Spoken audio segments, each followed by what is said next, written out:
Hello, welcome back to Space Engineers. In today's video, we're looking at yet another small block mining ship that once again puts the Drill Type 2 to very good use. And while this one is called the Curious Grub, which is this lovely thing that I'm currently standing on top of.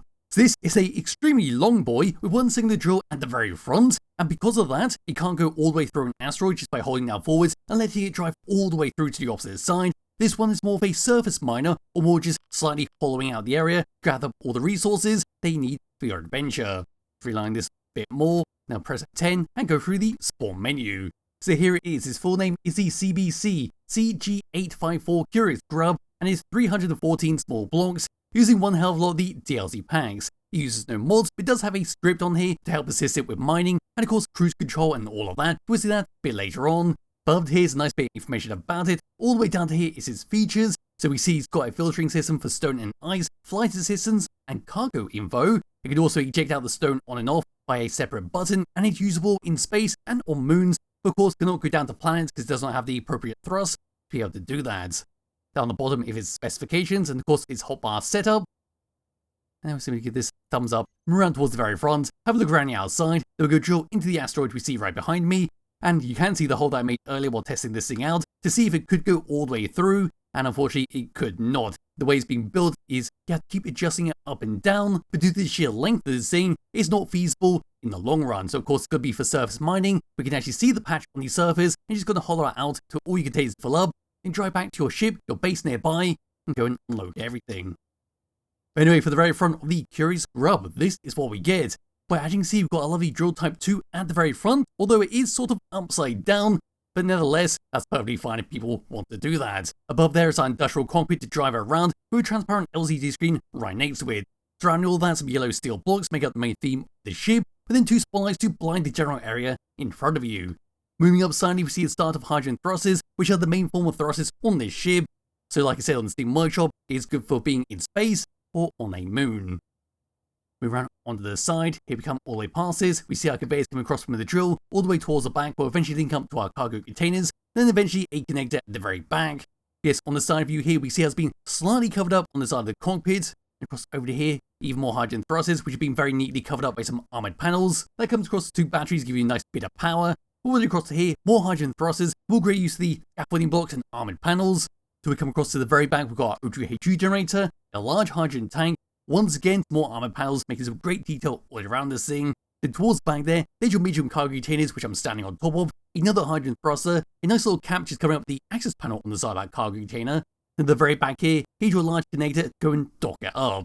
As for ejecting, we do have a separate one on top, we've seen in just a moment. It's on the hinge that'll pop all the way up and activate an event controller to actually turn it on and to turn it off, which is jolly good stuff. Yes, I need to get rid of my character, just slightly, off he goes. And here we come all the way up. Looking all the way down, not too much to talk about over here. You can see how our thruster has been covered up on the side, boosts us forwards. Over here, a little cylindrical column that comes across onto our hydrogen tank. Then all the way onto the main section, here we have our ore detector, our antenna. Then here's our pop-up ejector, where I suppose I will just grab on my character right now, come across to the cockpit, hop inside, and I'm just going to reline this all the way down. And as you can see there, the sorter at the back there is turned on. Press number 2, that falls all the way down, it turns off, and now we'll no longer eject it if we do tell the program block to eject out the ice and stone. But when you activate, it pops up and turns on. There we are, just leave it down for the moment. I'll just move all the way back up to look down. Across here we see our small oxygen tanks, so we can fly this for a nice long time before returning back to our base. Moving all the way across to here, here's your programmable block with the actual drilling script on here. More hydrogen thrusters to move you down. Towards the front here, more hydrogen thrusters. A floodlight that's been slightly angled. And then towards the very front where our drill is sitting. And there we are. Moving all the way down underneath it, so past the drill, putting on my light, more angled floodlights. We see our conveyors come across to the junction and how it links across into the middle of the ship and towards the back where our containers are sitting. There's a small little barrel for you to store a few bits and bobs inside. And there's your gyroscope, there's bonfire batteries, more hydrogen thrusters, bottom of the hydrogen tanks. Then towards the back there, compact antenna or the back beacon even, might even be a truss light. I always get those three blocks mixed up. Then towards the back here, there we are, our connector at the very back. And with that, there's a side profile, looking down as a whole, then coming all the way down underneath it. And there we are with the Curious Grub. What it is intended to be a very cheap build in Safari mode to actually go out and actually collect a bit of resources, Yes, it's not going to be too efficient at the end of the day in the long run in survival mode, because of course you want to have more drills, more container space to actually go collect stuff up, but for a very small, very decorative miner to use early on in survival mode, this thing should be very good at that. Now what I'm going to do is grab on my character, first person view, because we've got a few bits to actually look inside here. So looking down first of all, there's our meters per second. Looking up slightly in the distance there, on that little transparent LCD screen connected onto our steel blocks, we see our ice count, we see our stone count in our containers. Then looking up there, we see our target logs, meters per second, horizon. Then of course our script system, telling us if we're going to be aligned to the planetary gravity, showing us our cruise control and of course the speed set for our cruise control, which we can change in programmable block. And then of course we've got our filter system, our jettison, and whether it's actually doing stuff or not. And of course to actually change the cruise control, we can simply come down to here, find the programmable block, which is down to there, all the way down to the very bottom. And there we are, we can set our cruise for whatever we want. Now set it to say 50, recompile, and after a short delay. And there we are, the cruise is now set to 50 meters per second. Anyway, yes, in third person view with the HUD turned on, these are controls we get. We've got 2 tabs to go through, where of course number 1 is going for your drills to turn it on, left mouse to collect all, right mouse to make a very big hole. Number 2 is then for our pop-up ejector at the top there, so up it pops. Then we can press number 3 and number 4 to eject out any stone or any ice, then toggle it again to turn it off. So pressing number 3, after a short delay, there we are, the stone is now being ejected. First person view once again, we see we are ejecting stone, very clearly labelled. Press 3 again, now turns off, then now stop, and the stone will just sit there on that hydrogen tank, so I'm just seeing just inside Earth's gravity field. And we're putting that all the way down. Number 4 is for ice, but don't have any ice inside here. Number 5 is for your auto detector on and off. Number 6 is then for your cruise control, we're pressing that. Then go up to our set speed that we set in the programmable block, and list it up there for our cruise. Pressing it again, we'll come to a stop, and we'll regain control over the ship. Number 7 is then to align yourself to the planetary gravity. So to make myself wonky, so as you can see there on the bottom screen, I don't know why I tried to move the screen, the little grey bars now all the way at the top. We'll press number 7, short delay, and now start to align itself, and make ourselves perfectly straight, and we'll keep ourselves straight while flying this thing around. Number 8 is then for your O2 HU generator, number 9 is for your antenna, pad number 2 we've got thrusters on and off, batteries auto recharge, hydrogen tank stockpile on and off, oxygen tanks stockpile on and off, and that's it for the controls. So now what we're going to do is turn this thing around, come over to the asteroid, I'm going to put that up and start ejecting out all the stone, make it a bit more responsive, and actually trying to fly this thing around. And I'll be able to just come all the way up to here, and just start to mine a bit up.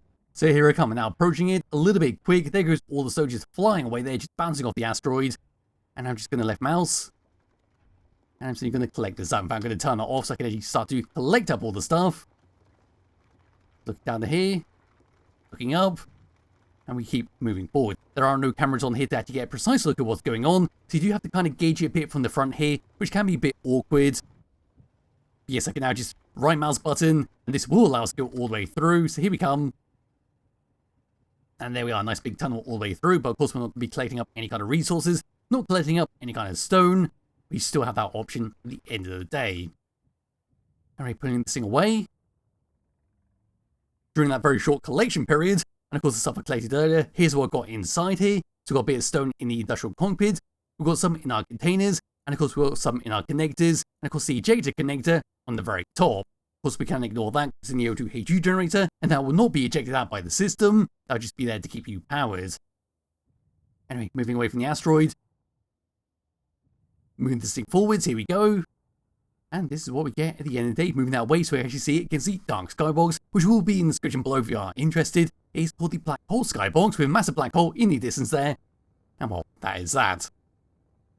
Yes, as you saw there, it didn't take too long to get to 100 meters per second. And as you can see, thanks to the script included in this vehicle, we do get an average stopping time, which will be 32 seconds if I let go of the power. And well, that'll slowly tick down until we hit 0. And of course we see the meters before we actually go and stop. It's a very handy script to have on any ship basically. Doesn't have to be a mining ship, just allows you to see the distance that you need to take before you actually come to a stop. And of course the time to stop to plan ahead, you are charging along towards your base, in case you, well, end up slamming into it. And there we go, we now come to a stop, so moving left. And move right, some very respectable control of that. As you see, it doesn't take too long to come to the stop with that short little burst. Moving down, it's going to be held by gravity, moving up.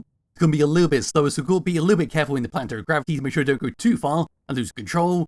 Yes, for flying through space, flying on the moon, like the creator stated, it's going to be perfectly fine at that. And of course, for gyroscope controls, it is very heavy. This is me moving the mouse. The ship is not moving whatsoever. It's one of these weird ones where you actually have to give it a little bit of boost with the thrusters before you get some control. So here's me moving the mouse, you probably hear it. Now I'm going to just move left and right slightly. And there we are, we now start gaining a bit more control, and the ship starts to move a bit more, and we now start to move it up and down a bit easier. Yes, that's a very odd thing that happens with a very heavy ship. They don't have quite enough control with the gyroscopes, so you've got to give it a bit of a assist with the thrusters to actually get it going. Of course, if you're moving around like so, just charging along, or maybe even just cruising along towards your destination with the cruise control, you'll be able to control it, no problems whatsoever. But other than that, it's a fantastic looking, cheap build miner to use in survival mode, if that's what we want to do. It'll be very good in the long run, and of course you can always upgrade it with more stuff if you want to do that. Attach on some more drills, attach on more containers, fully upgrade it into a massive, full-fledged mining ship, or just use it in the short term before you actually make a colossal one and mine up everything in the general vicinity. So be linked to the description below to check out and play around yourself. I highly recommend you do. I'll be back with another video somewhere soon. Bye bye.